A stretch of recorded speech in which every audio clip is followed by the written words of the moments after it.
Bien, buenas noches, jóvenes. A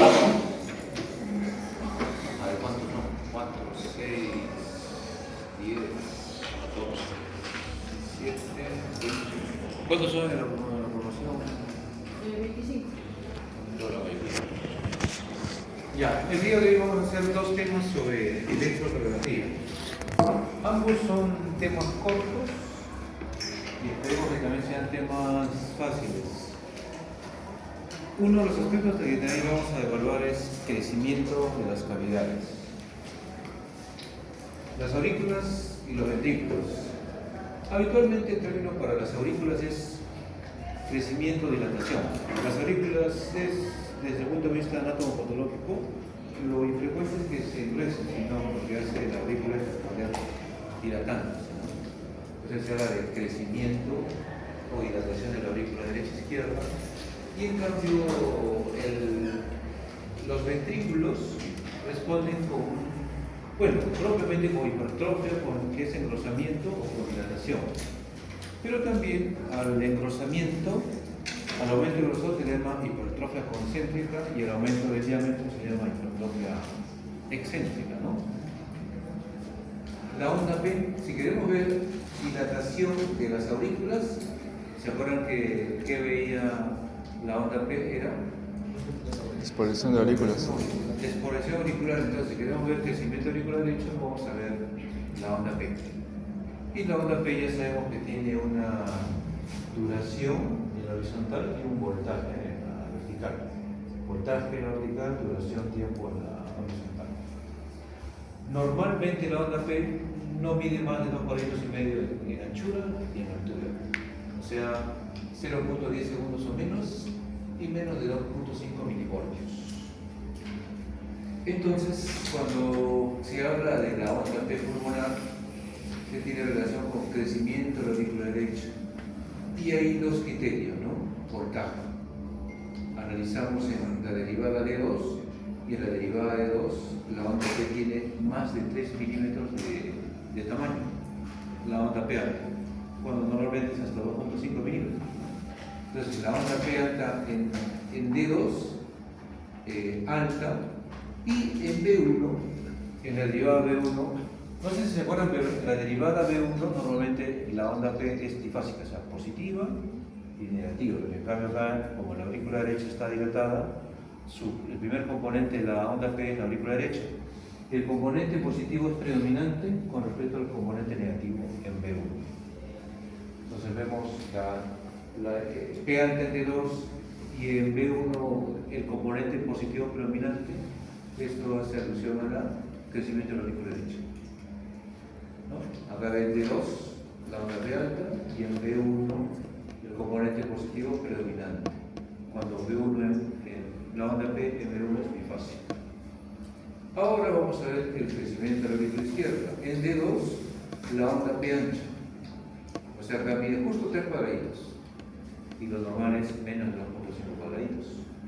O sea, una onda P ancha y en joroba de camello, ¿no? Con esa jorobita, en joroba de camello. Con esta morfología y acá por contraparte, ¿no? Como es en B1, no, si normalmente la P es bifásica, el componente negativo es predominante.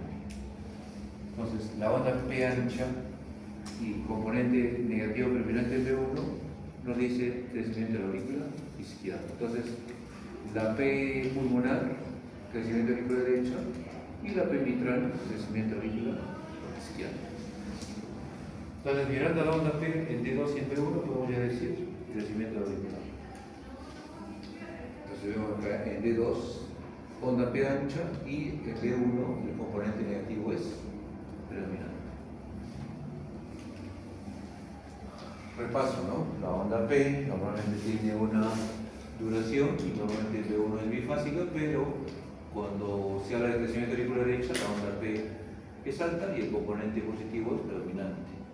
Mientras que en el crecimiento de la aurícula izquierda, la onda P es ancha y con esta forma en joroba de camello, bimodal, y acá el componente negativo es predominante. También puede ser una situación, una patología donde ambas aurículas crecen, alta y ancha, y ambos componentes, positivo y negativo, son predominantes, crecimiento de la aurícula derecha y de la aurícula Entonces, determinar crecimiento auricular puede resultar fácil.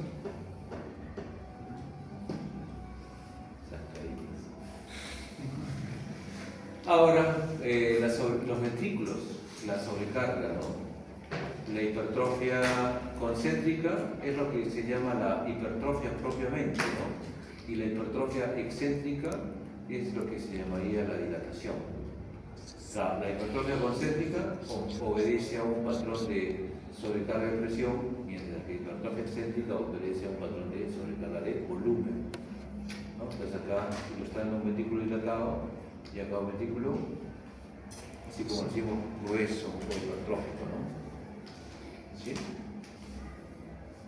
Y la ilustración, ¿no? Sea que el ventrículo se engruese o se dilate, la masa muscular aumenta, ¿no? Entonces, en los patrones de sobrecarga ventricular, la masa muscular del corazón aumenta, ¿no? Pero la diferencia es que cuando uno hace ejercicio, levanta las pesitas, o uno comienza a hacer ejercicio con piernas, las piernas se engruesan, los brazos se engruesan y el músculo es más eficiente. En el corazón es al revés, no ocurre así, ¿no? Lo mismo, ¿no? Hay un patrón de sobrecarga, de presión, y entonces el ventrículo se hipertrofia, aumenta su masa muscular. Y claro, ¿esto cómo se va a traducir en el electrocardiograma? ¿Qué creen ustedes? A ver, ¿qué parte o elemento del electrocardiograma ve a los ventrículos? Complejo QRS. ¿Y cómo creen que podría estar el complejo QRS? De repente no sacado, Más ancho. Más ancho.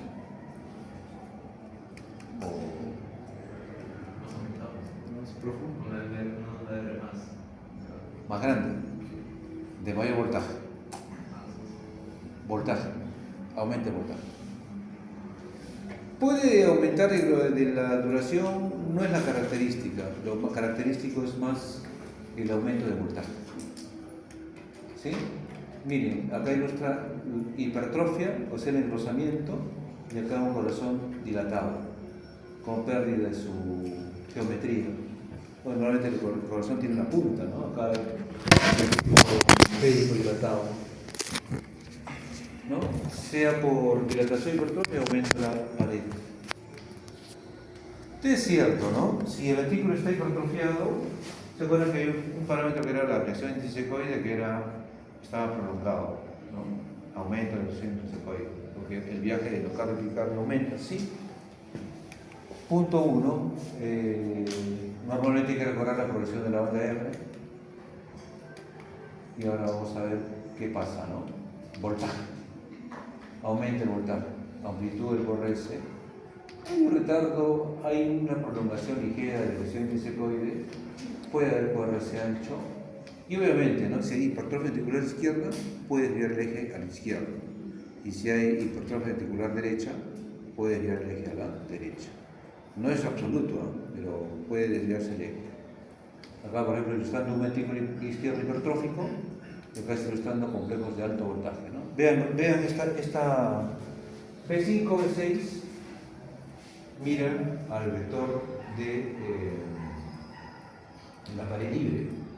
¿Quién tiene más masa? El ventrículo izquierdo. Si está hipertrofiado, vendrá una R alta, el B5, B6, pero B1, B2 ven de manera opuesta. Va a haber una onda S profunda. ¿No? Claro, ¿quiénes causan hipertrofia ventrículo izquierdo? Patrones de sobrecarga de presión, la hipertensión arterial, la estenosis aórtica, un problema genético cardiopatía hipertrófica, coartación de aorta y otras causas. Hipertrofia ventrículo izquierdo. Los patrones, ¿qué va a hacer? ¿No? Obviamente vemos el QRS, va a haber un aumento de voltaje. Y lo que ustedes ya están viendo en este examen es que las ondas R son altas, alto voltaje. ¿Sí? Alto voltaje. Y las ondas S son profundas. Dijimos, ¿no? Lo mismo, ¿no? En B5, B6 ve ondas R altas, pero en B1, B2 ve ondas S profundas. ¿No? B1, B2 ondas S profundas. Puede haber un retardo de la relación entre secoides, sí, más de un cuadradito. Sí, puede ser. El eje sería a la izquierda, también, ¿no? Eje a la izquierda. Zona de transición puede ser a la derecha. ¿No? Muy bien. Y a este parámetro, la onda T y el segmento ST. Creo que acá tengo una mejor ilustración. Así. La onda T se invierte y el ST un poquito se infranivela con un componente descendente ancho. Este patrón, tal como ilustra un ligero infranivel de segmento ST y se acompaña de una onda T invertida, como lo vemos acá, ese patrón se llama sobrecarga de presión y en inglés se le llama strain. Entonces, sobrecarga de presión o sobrecarga sistólica, ¿no? Estos cambios del ST y de la onda T va a ser inversa a la R. Miren, onda R alta, onda T invertida. Y por contraparte, en B1, B2, ondas S profundas, onda T positivas altas todavía. Son discordantes. La onda T y es discordante por S. Onda R alta, onda T negativa, onda S profunda, onda T positiva, B alta. Patrón de estrella. Y hay un patrón de sobrecarga de volumen o de sobrecarga electrónica, ¿no? En las cuales hay ondas U y ondas R altas en B1, B4, B5, B6 y las T positivas son altas.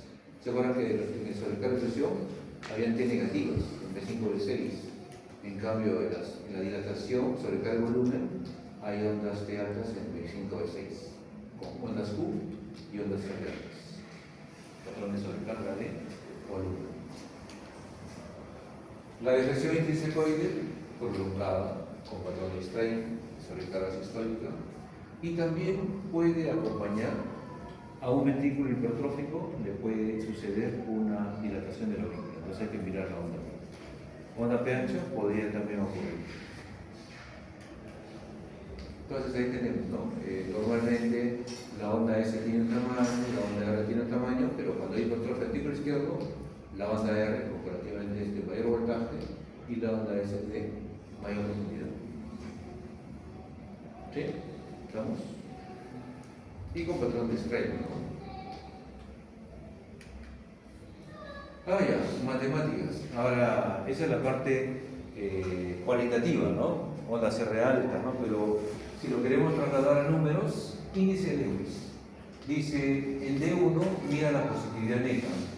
Acá, por ejemplo, esta onda R mide 4 más 4, 8 milímetros. Y la negatividad neta es de 3. El de 3 es 1 más 4, ¿no? 5. 4 menos 1, acá hay una pequeña onda de R. Digamos que unos 8 más unos 5 dan 13, ¿no? A ver, aquí hay 8 y la negatividad neta es de 3. Si esto mide más de 17, va a favor de una hipertrofia. Otro criterio, ¿no? Sokolov-Laino, del año 1949, publicada esta revista, dice, mira la onda de B1, la onda S. Acá esta onda S mide 5, 10, 15. Y acá tengo 15 de onda S. Y mira la onda R de B5. Voy a B5 y acá mide 2, más 5, 7, más 5, 12, 17, 22, 27, 29. 29 más 15.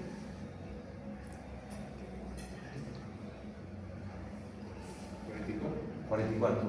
Mide más de 35 milímetros. Si mide más de 35 milímetros, positivo para el hipertrofia ventricular izquierdo. ¿Sí? Criterio de Cornell. Cornell dice, mira la onda S B3. Esta onda S mide 3, 8, más 4, 12. Y mida la onda R de ABL. En ABL mide 2, 7, 12, 16. 16 más, ¿cuánto medimos acá?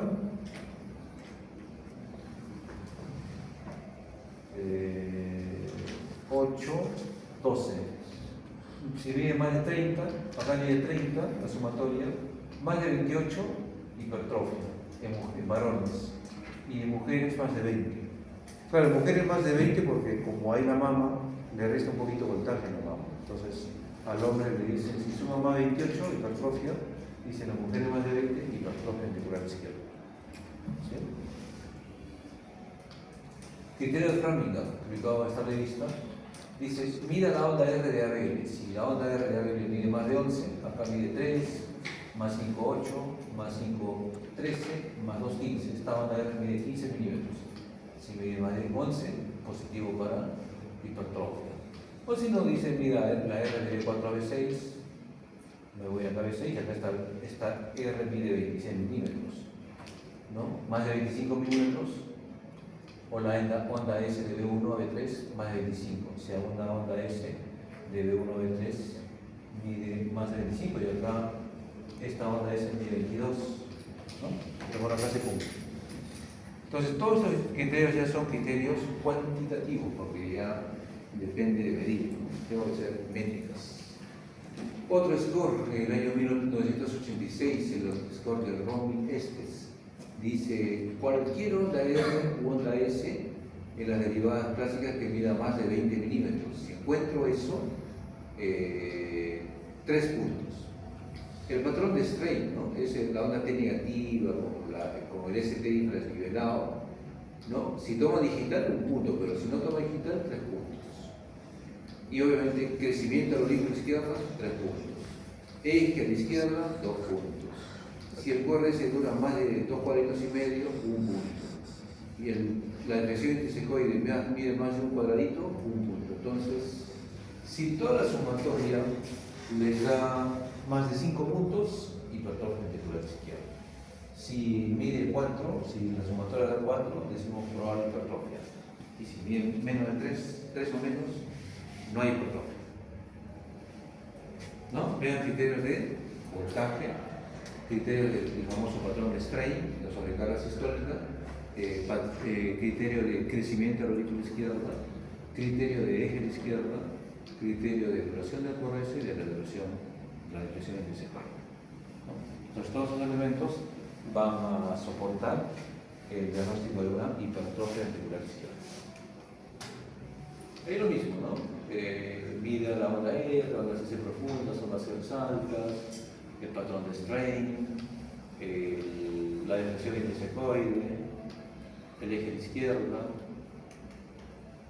Y luego finalizamos con la sobrecarga del artículo derecho. En este caso, el artículo derecho es el que se va a hipertrofiar. La hipertrofia se acompaña de cambios en la función del corazón y frecuentemente dilatación.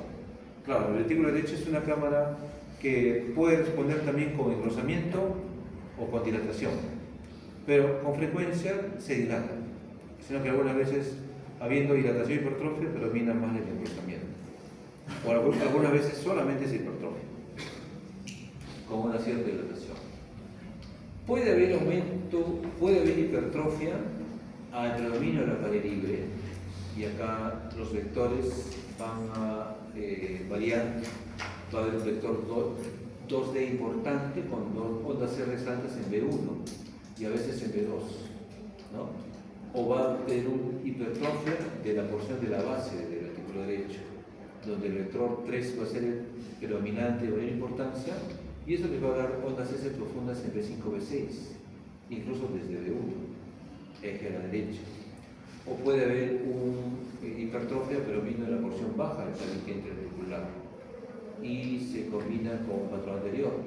El vector 2S es importante y aumenta el voltaje de R en los complejos de transición. Entonces, igual, ¿qué parámetros? La depresión intrasescoide prolongada, eje a la derecha, plano de transición a la izquierda, hay un índice de Lewis que puede ser positivo, y también puede haber alteraciones de strain, ¿no? El ST y la T, similar a lo señalado en la hipertrofia ventricular izquierda. Se menciona en este texto del American Heart 3 patrones de hipertrofia de ventrículo derecho, la tipo A, la tipo B y la tipo C. La tipo A las R's altas en B1. Normalmente la onda R es pequeñita en B1. En cambio acá son R's altas. Luego es una hipertrofia concéntrica y se asocia con una función en el tracto de salida del núcleo derecho. El tipo B es un patrón RS, la zona de transición, refleja la placa moderadamente severa del núcleo derecho. Y hay un patrón C con un patrón de bloqueo de rama derecha, refleja hipertrofia lea moderada de las pistas supraarticulares y del tracto de salida del núcleo derecho. Patrón tipo A, como decimos, ondas R altas en B1-B2 y patrón de strain. Igual, ondas R altas en B1-B2 de alto voltaje y patrón de sobrecargas históricas. ST no es nivelado o onda T negativa. Y puede haber incluso crecimiento de aurícula derecha. Patrón tipo C con un bloqueo incompleto de rama derecha en B1-B2, eje a la derecha. Con D1, complejo correse negativo. Y uno ve un correse negativo de D1 y dice el eje está a la derecha. Patrón tipo C, ¿no? Donde hay la zona de transición, sigue estando entre el T4 y de alto voltaje. Otro texto dice patrón de enfermedad pulmonar, donde los complejos correses son negativos en todas las primordiales. Negativo de 1, negativo de 2, negativo de 3, negativo de 4. Entonces no hay la corrección del complejo corresivo. ¿Sí? Y eso es todo, jóvenes, con respecto al crecimiento de aurículas e hipertrofias.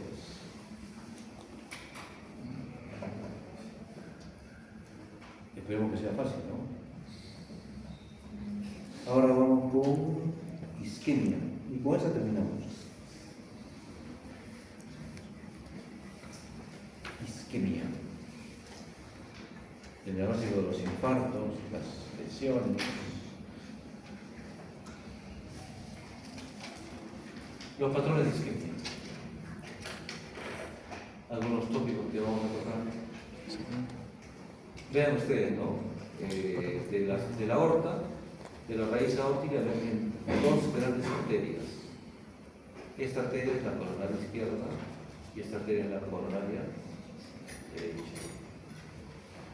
La arteria coronaria izquierda, este trayectito corto se llama la coronaria izquierda y también se llama el tronco de la coronaria izquierda, porque en realidad es una arteria que prácticamente irriga todo el ventrículo izquierdo. O sea, si hubiera una oclusión del tronco de la coronaria izquierda, eso va prácticamente es un choque arqueónico. Y un choque arqueónico intacta, donde no hay angioplastia, donde no hay cirugía de bypass aortocoronario, estamos hablando de una mortalidad altísima. ¿No? O sea, estamos hablando de cuánto es lo que se irriga el corazón, ¿no? Entonces, es una catástrofe. Esta arteria del tronco de la coronaria izquierda tiene dos ramas principales. La descendente anterior, que también es una rama importante, porque la descendente anterior prácticamente irriga el ventrículo izquierdo, la pared anterior, el septo interventricular, y la arteria circunfleja irriga a la pared lateral del ventrículo izquierdo, ¿no? ¿Sí? La arteria descendente anterior, o sea, dos ramas, pero la más principal entre ambas es la descendente anterior, ¿no? Y la corona derecha tiene un trayecto en C. Y obviamente el mayor problema de estas arterias es aterosclerosis, los factores de riesgo. La tensión, diabetes, colesterol, tabaco. Y lo que está detrás es la vida no saludable. La comida chatarra, los dulcecitos, los heladitos, los bizcochitos, las tortas. Entonces ahí tiene las arterias, ¿no? La arteria desde coronaria derecha, la coronaria izquierda, pero sus ramos circunflejos y los ramos la ascendente anterior, con ramos diagonales y ramos septales.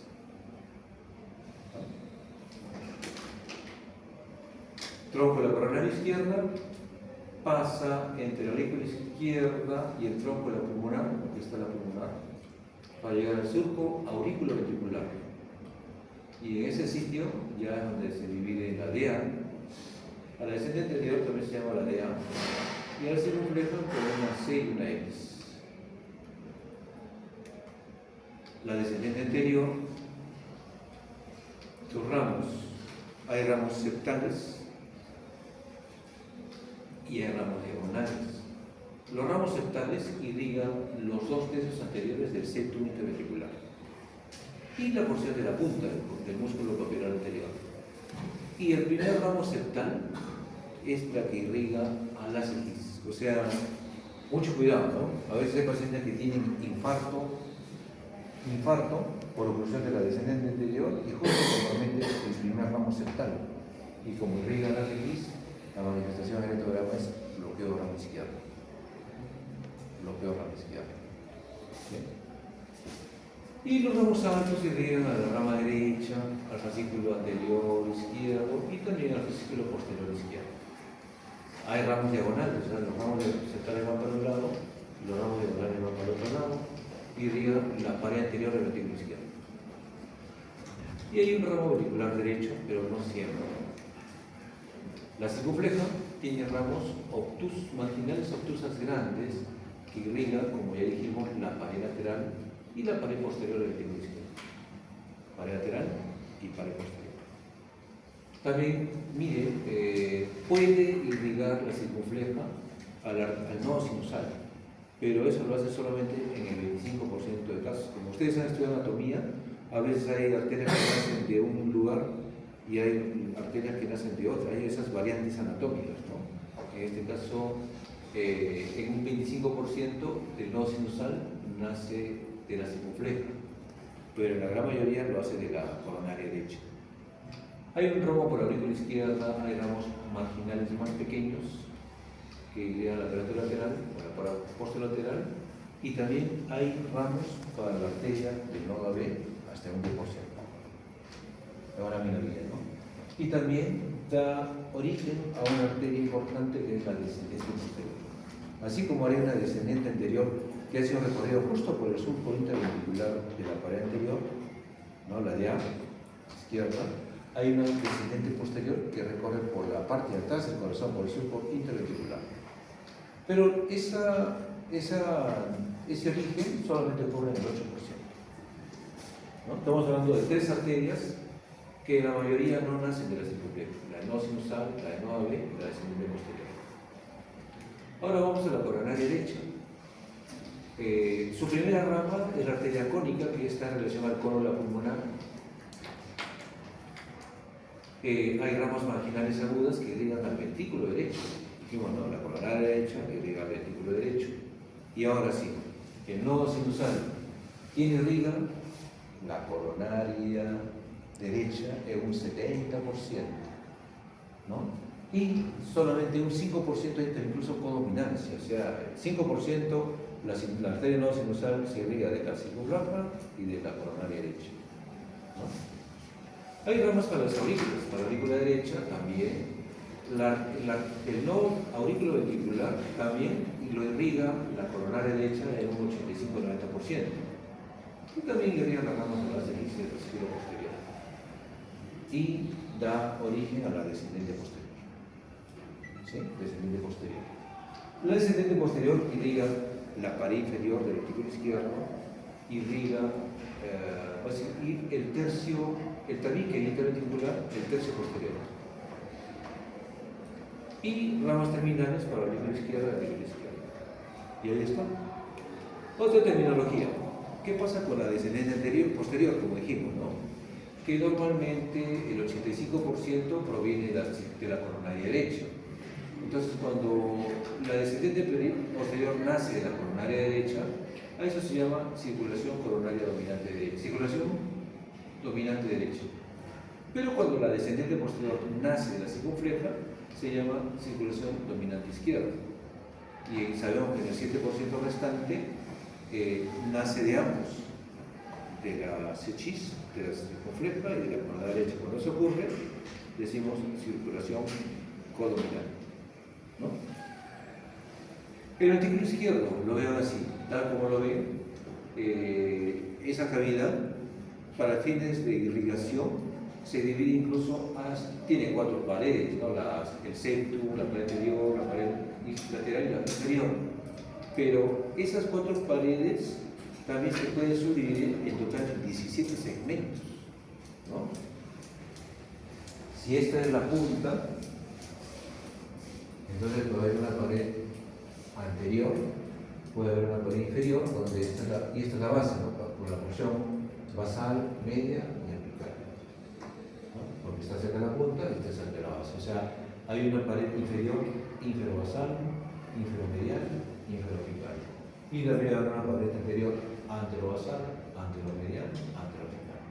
Y habrá una pared lateral, laterobasal, lateromedial, lateroapical. Entonces hay 17 segmentos. Y hay un segmento propiamente que es la punta, la porción apical. ¿Sí?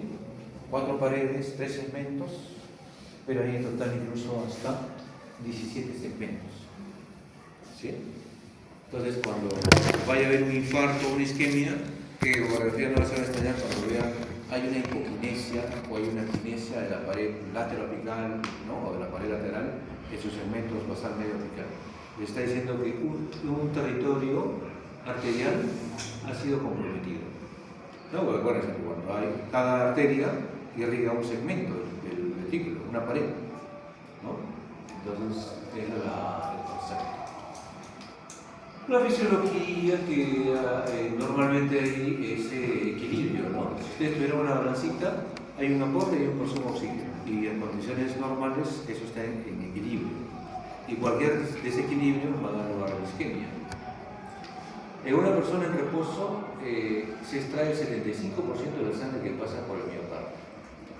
O sea, es un músculo que prácticamente consume casi todo lo que le llega, ¿no? Tiene una avidez por consumir oxígeno y nutrientes.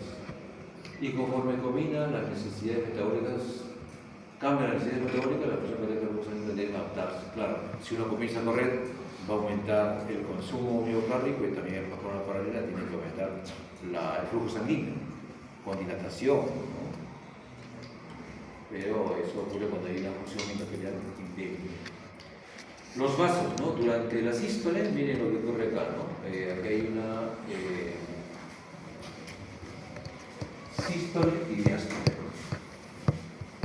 El sístole y el diástole. Vamos a ver esta partecita. Miren, pericardio parietal, pericardio visceral. El pericardio visceral y todo esto en rojo es el músculo cardíaco, el espesor del grosor del corazón. ¿Sí?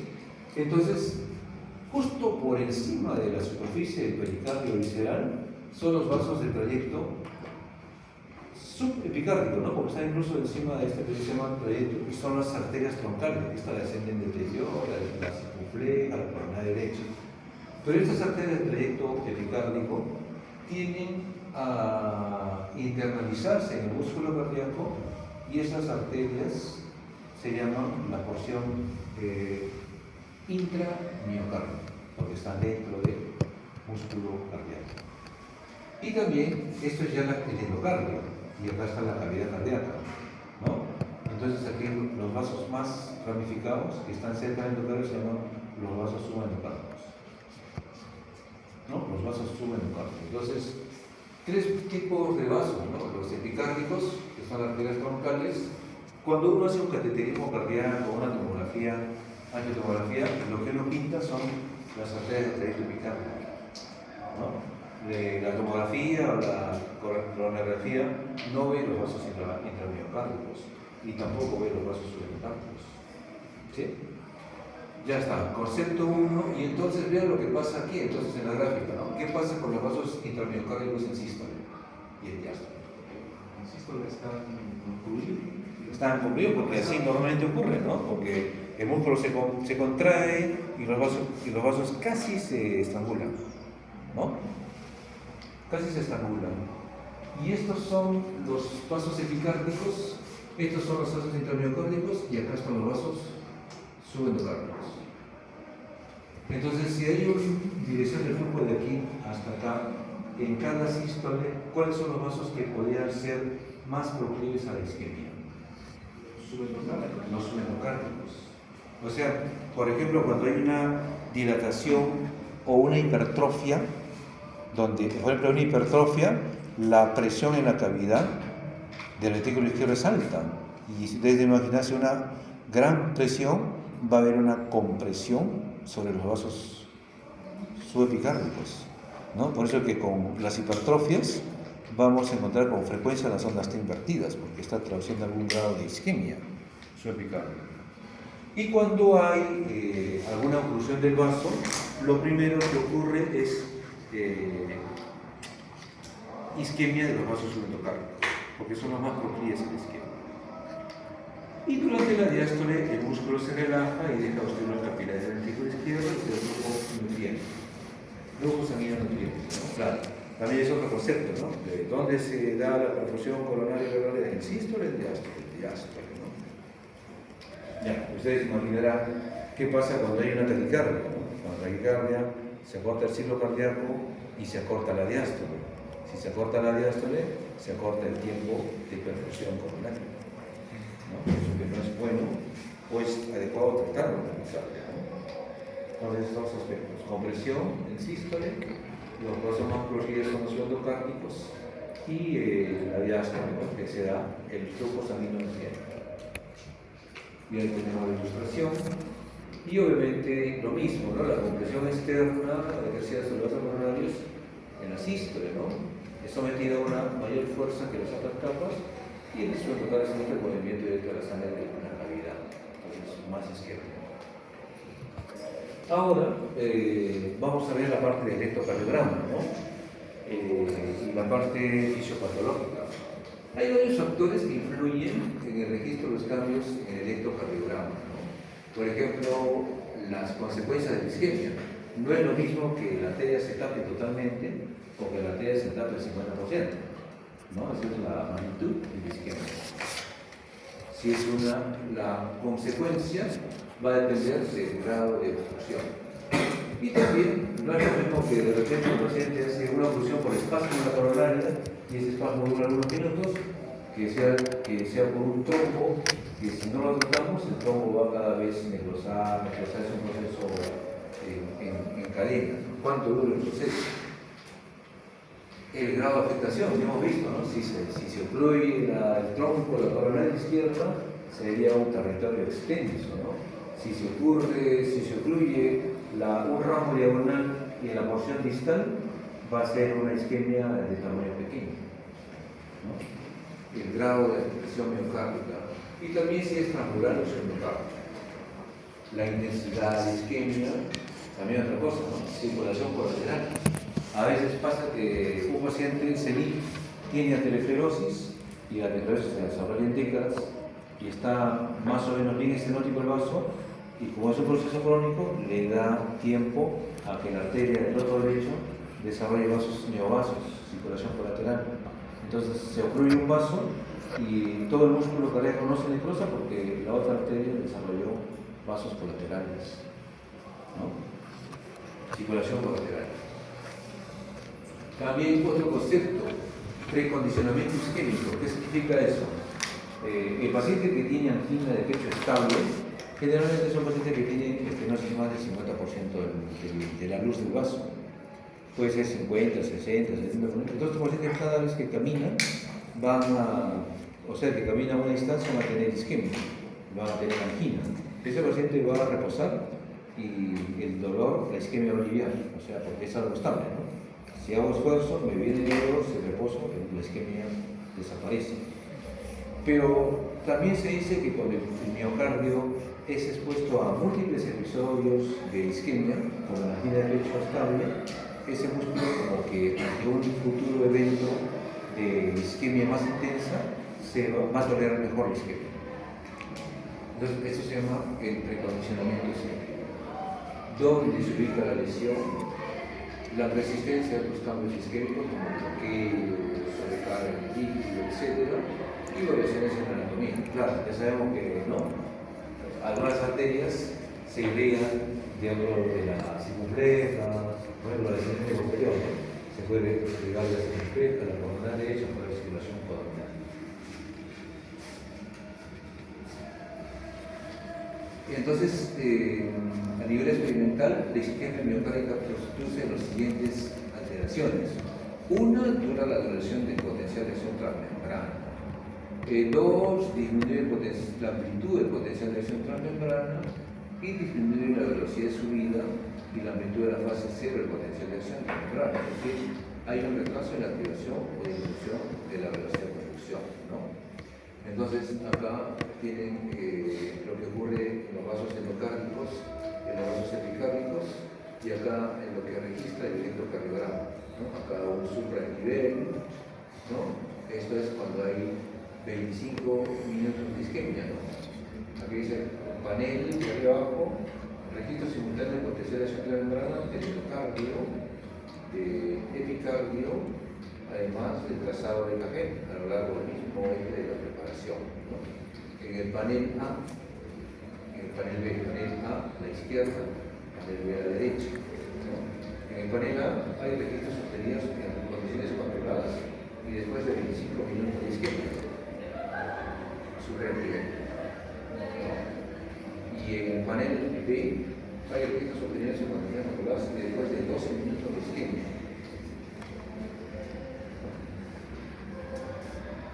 Está normal, y acá hay una isquemia que tiene un supernivel, pero no es de tanta magnitud como antes. Estos mecanismos claramente diferenciados que involucran clara disminución de la conducción transmural y pierde de la cúpula del potencial de acción vital.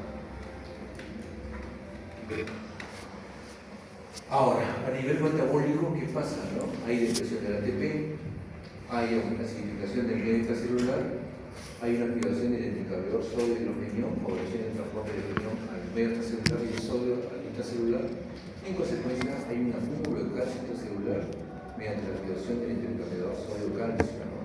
Y obviamente, como hay aumento de la concentración del calcio en el intracelular, es desencadenante del desacople del cardiomiyocito a cardiomiyocito, lo que a su vez conduce a un desequilibrio energético y al deterioro de la homeostasis iónica, ¿no?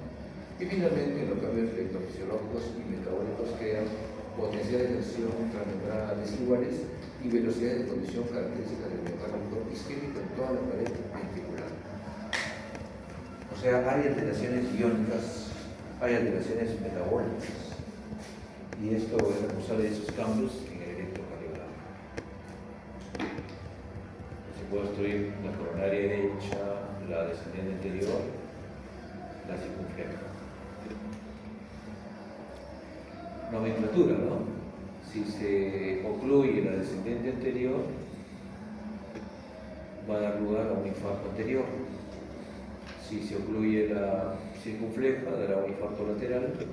Y si se ocluye la coronaria derecha, dará lugar a un infarto inferior.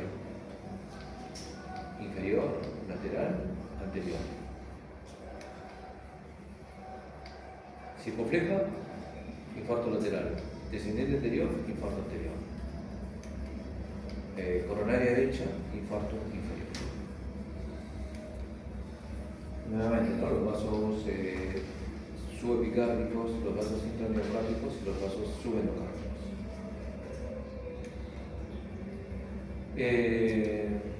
Esto creo que es del Robbins o de un libro de fisiopatología. Los cambios, ¿no? Cuando se ocluye una arteria coronaria, pasan 8 a 10 segundos y obviamente el oxígeno comienza a depletarse.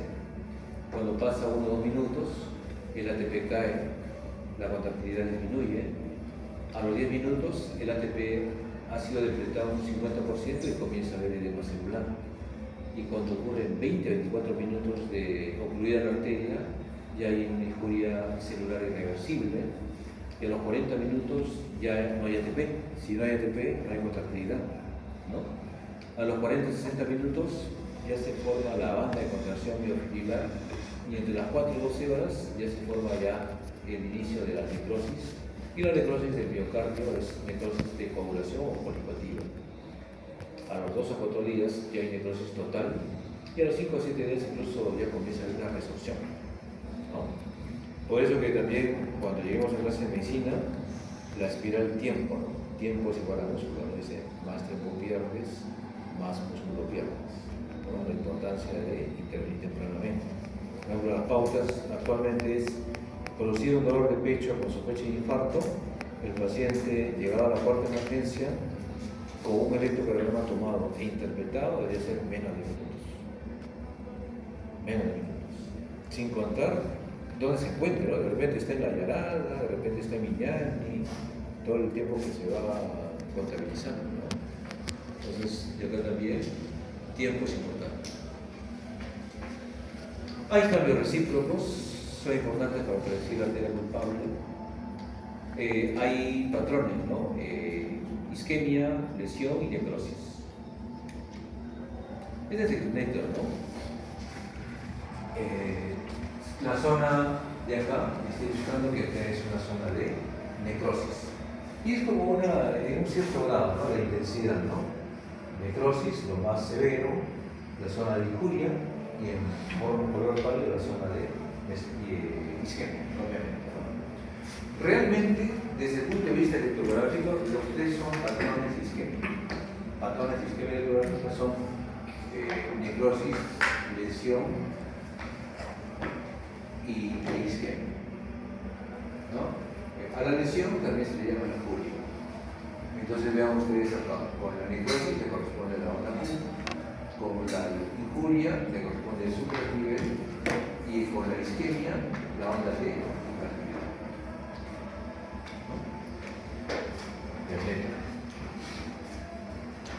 Lo mismo, ¿no?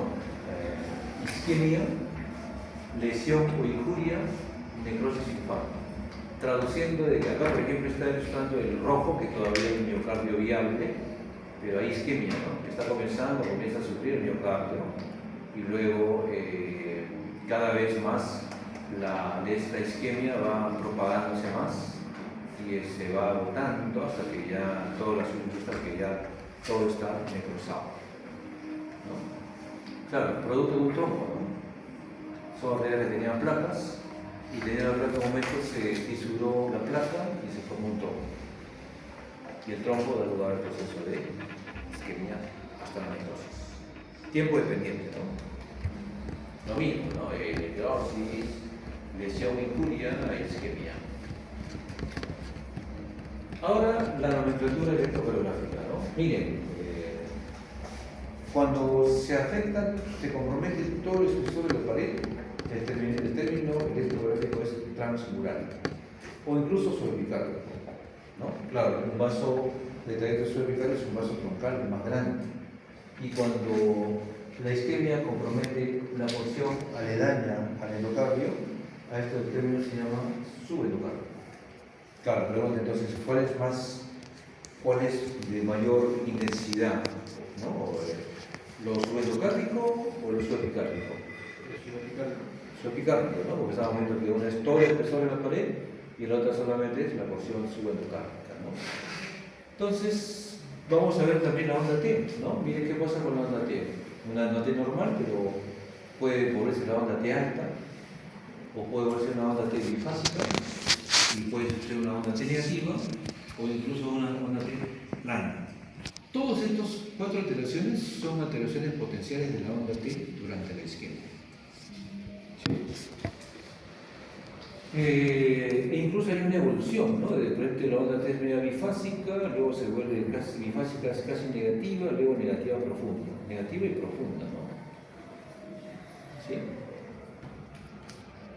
Ahora, la onda T. Nombre y apellido, ¿no? Onda T es isquemia. Ahora vamos a. Esto ya pues, de repente será para resolver algo mnemotécnico nomás. ¿Qué es esto? Suendocárdico. Ya, este es suendocárdico y esto es suepicárdico transmural. Ya. Suepicárdico, suendocárdico. Ya, entonces, la onda T, cuando esta isquemia es suendocárdica, el correlato es onda T positiva. ¿Sí? Onda T positiva, como la onda T es isquemia y si es positiva, subendocárdica. Y ahora, si veo onda T negativa, como es la alteración de la onda T es isquemia y de isquemia, suendocárdica. Terminología. ¿Sí? Isquemia suendocárdica, isquemia subendocárdica. ¿Sí? Las ondas T picudas y simétricas La isquemia es un área que prolonga el tiempo de recuperación, debido a que la recuperación normalmente ocurre en un sentido que para el lugar, pero la recuperación retardada en la región subendocardiaca debido a la isquemia no revierte la dirección de la recuperación, pero simplemente la alarga, y por eso la onda T aumenta de voltaje. Esto generalmente resulta en prolongación del QT o incremento de la amplitud de la onda T. ¿Sí? Isquemia subepical. Ondas T alta, ¿no? P2, P3, ondas T altas en P4. Y ahora ven ondas T. Ondas T. Negativas, invertidas, ¿no? La isquemia transmural, y esto es isquemia subepical. La isquemia transmural se dice que existe cuando se isquemia de la región a la región subepical. Claro. Este proceso tiene un efecto más visible sobre la recuperación de las células subepicáricas o para formas subepicáricas. La recuperación es más retrasada en las capas subepicáricas y las fibras musculares subepicáricas se recuperan primero. La repolarización es endocardio epicárdico y esto resulta en una inversión de la onda. ¿Ok? Entonces ya tienen la razón. Entonces, repaso. Descripción.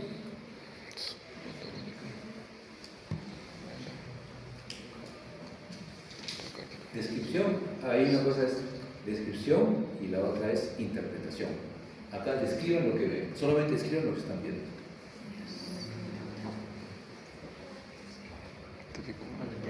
Onda T picuda en V2, V3, V4. Muy bien, perfecto. Onda T picuda o onda T alta, V2, V3, V4. Perfecto. Interpretación. Ahí sí es como que una persona tiene nombre o dos nombres y tiene apellido para tener una cara. Podría verse una ejecución isquemia de la arteria descendente anterior, o sea, la cara es anterior ¿Ya? septal. Estamos bien cerca. Diríamos, desde el punto de vista electrocardiográfico, isquemia subepicárdica de la pared anterior. ¿Ya? Describí diciendo ondas T alta de B2, B3 a B4 y la interpretación es isquemia subepicárdica de la pared anterior. Ahora, eso es el electrocardiograma, ¿no? Ahora, si el paciente tiene dolor de pecho, yo diré que esto tiene una correlación clínica con un probable infarto o una angina inestable. ¿Sí? Ese es el correlato clínico. Pero acá nos seguimos al electrocardiograma. Describe e interpreta. Acá, repaso nuevamente, describamos lo que vemos. Primero describe lo que ves y luego interpretamos.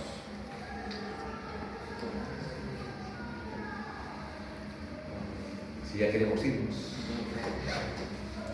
Alguna vez estaban viendo comida. Onda T invertida, ¿no? P3, P4, P5, P6. ¿Ya? Onda T invertida, incluso en B2, B3, B4, B5, B6. ¿Ya? Incluso diría hasta onda T invertida profunda todavía. ¿Y la interpretación? Bueno, sería una isquemia subepicárdica, ¿no? De la cara lateral. Casi. Antero. Isquemia subepicárdica está bien. Anteroseptal. De la pared anterior, incluso extensa. Casi toda la pared anterior. Es extenso. ¿Vamos? Pues le decimos nombres y apellidos. ¿No? Isquemia, nombre, subepicárdica, apellido y materno, localización. ¿De qué pared? ¿Dónde sería la pared lateral? Claro, pues está agarrando la pared anterior y lateral, sería prácticamente anterior extenso.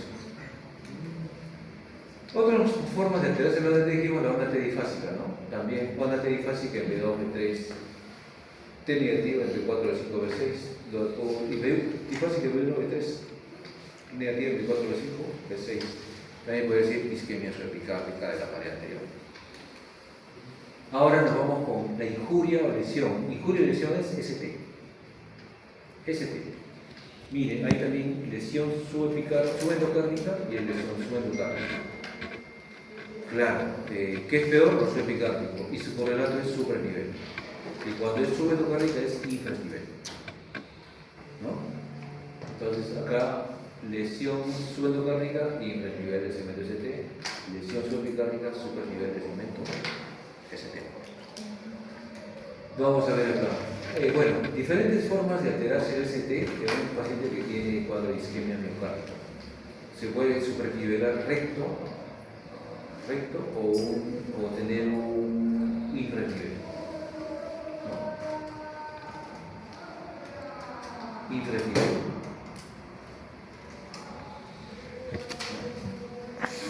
Y acá otro infranivel de cemento CT, de 2, de 3, de 4, de 5, de 6. ¿Cuál sería la interpretación acá? Presión, subatocárdica. Hasta ahí vamos bien. De la cara anterosacral. Anterior casi extensa, o que agarra hasta B6. Lesión subendocárdica de la pared anterior. Acá dice de causa no isquémica, ¿no? El cubete digital, como el bigote de allí, cuando hay toxicidad de cocina. Y se acuerdan que hicimos en las clases hipertrofias el patrón de Streng, ¿no? Componente descendente ancho y ascendente corto. Patrón de sobrecarga sistémica. Por hipertrofia. Como ondas irrestantes. La evolución, ¿no? De un paciente que tiene un infarto, desde lo normal, onda T alta, supranivel, y luego, y aquí no había Q, pero acá aparece Q. Y comienza luego el supranivel pasado varios días comienza a caer el CT, y luego el CT se vuelve eléctrico, pero siempre queda raro. Esto ya después de 6 meses. Bueno, lo mismo, ¿no? Evolución del supranivel. Supra, luego comienza a caer, pero luego aparece una onda Q. Otras formas del supranivel, ¿no? Del segmento CT.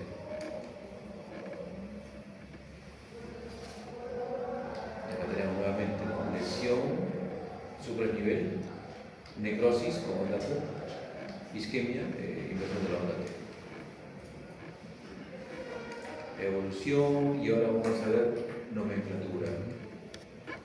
Bueno, acá ilustrando de que también en un proceso de isquemia pueden haber arritmias mortales, en este caso una fibrilación ventricular. Puede haber también bloqueos cardíacos, por ejemplo, infarto de la coronaria derecho, se obstruye la arteria, el nodo sinusal o nodo AB y aparece un bloqueo cardíaco. Acá incluso son las P bloqueadas. P que no conduce, P que no conduce, P que no conduce, esta P se sigue por eso. P que no conduce, no conduce, no conduce. La onda Q.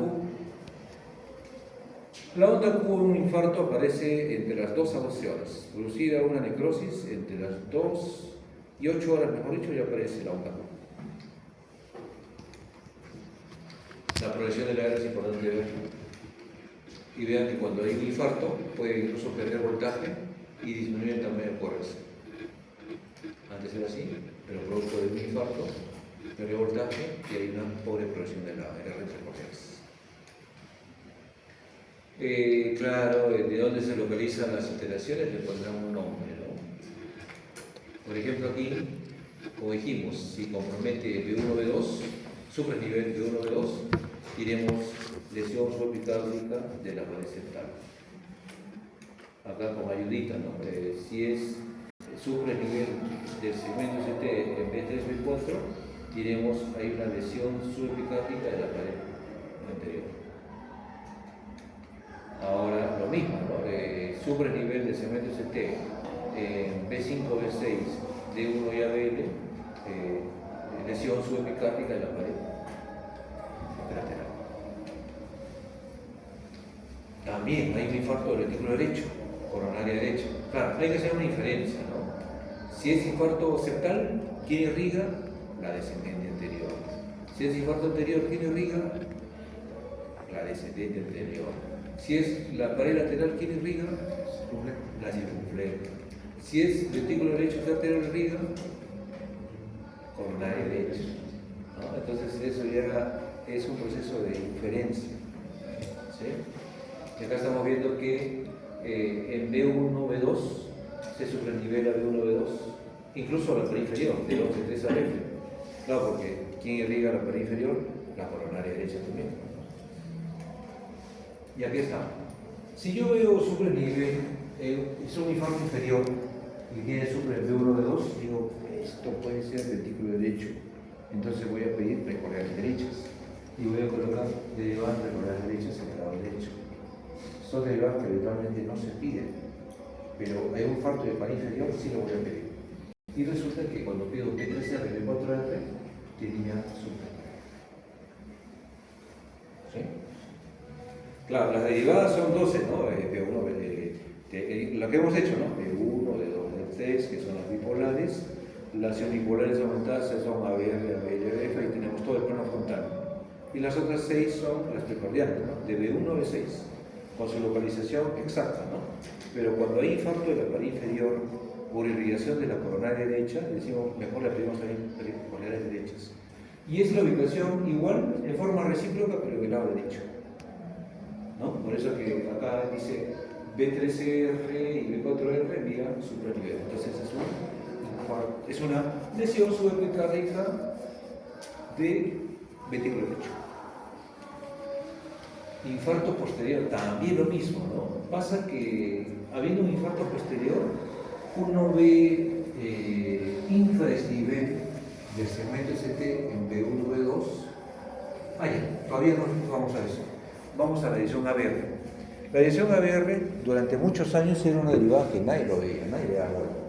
Pero ya pasó el tiempo y ya se ha visto ahora que cuando hay supradesnivel en ABR, y además, no es obligatorio, pero si además hay supra en B1 y supra en D3, eso sugiere que es un problema del tronco de la coronaria izquierda. Es un problema del tronco coronario izquierdo. ¿Sí? Más todavía se hizo infradesnivel. Por ejemplo, acá hay infradesnivel en B1, en ABL, y acá en B4, B5, B6, ya alta sospecha de que es un compromiso de tronco de la coronaria izquierda. Esa es la importancia de ABR. Infarto lateral es la combinación donde se altera, hay supradesnivel en B2, B3, B4, B5, B6 y B1 a B, ¿no? Nomenclaturas. Infarto anterior extenso, como dijimos, ¿no? Toda la pared anterior, ¿no? B1, B2, B3, B4, B5. Acá decimos lesión subepicárdica.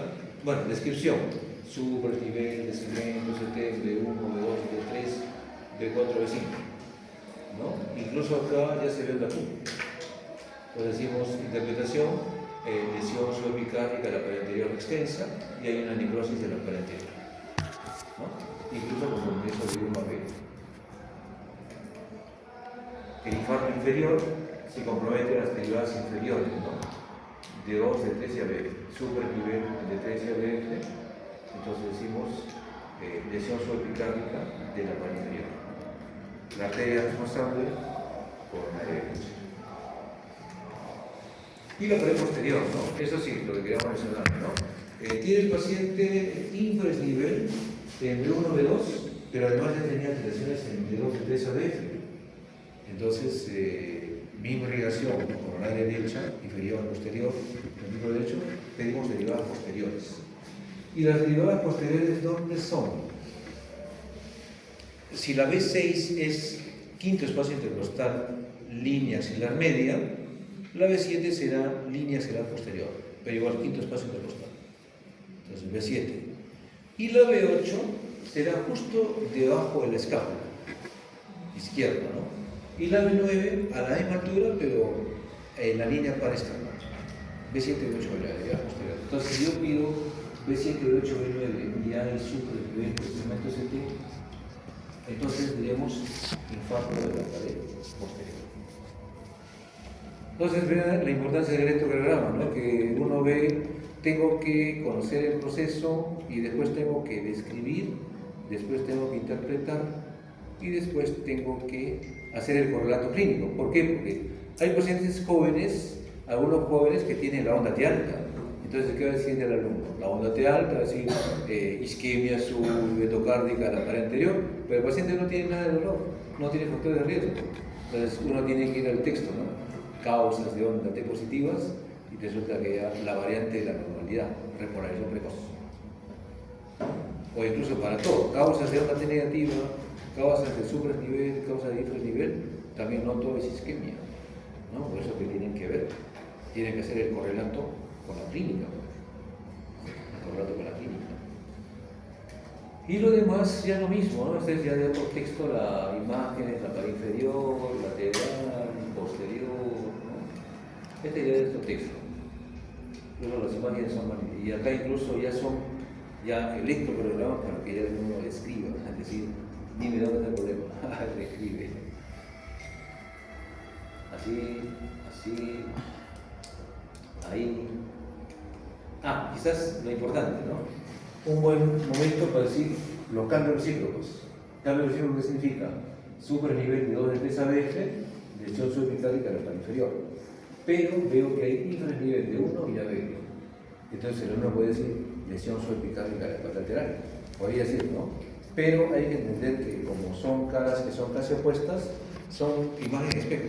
O sea, una derivada lo ve acá como supra, bueno, hemos cambiado, ¿no? Como supra, pero en el otro lado está viendo lo mismo, pero como infranivel, es la imagen espejo. Es más, ver una imagen espejo te está diciendo que este infarto puede ser agudo. ¿No? Entonces no es que acá hay dos territorios arteriales, sino está simplemente viendo la pared lateral, los cambios en espejo, la imagen en espejo. Y bueno, dijimos que hay infartos con bloqueo de rama izquierda, ¿no? Un bloqueo de rama izquierda te oscurece ver un infarto, no te permite ver un infarto. Entonces hay unos criterios de Zaragoza, ¿no? Dice si tienes super nivel más de 1 milímetro con coronal de corporal, 5 puntos. O si tiene infranivel en B1, B3, 3 puntos. O si tiene super nivel más de 5 milímetros que sea de coronal de corporal, 5 puntos. Y se acabó.